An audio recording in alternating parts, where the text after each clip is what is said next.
Hello, good morning mga burikat! Gusto niyo ba na magkaroon ng follow button agad sa inyong mga profile? Heto, tuturuan ko kayo. Una, open niyo po muna ang inyong Facebook. Then, click niyo po yung burger button under your profile picture.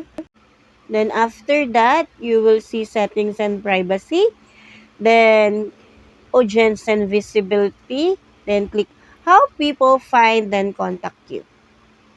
Then, who can send you friend request? Click that. Then, click friends of friends.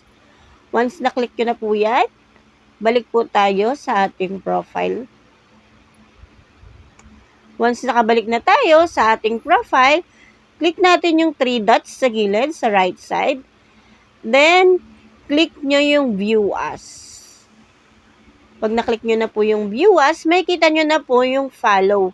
Follow na po yung makita natin, hindi na po makikita na add as friend. Diba po, may natutunan tayo? Then, pwede na tayong bumalik sa ating mga page. Ngayon, alam niyo na. Gawin niyo na rin para mas mabilis kayong ma-follow ng inyong mga viewers. Yun lamang. Salamat!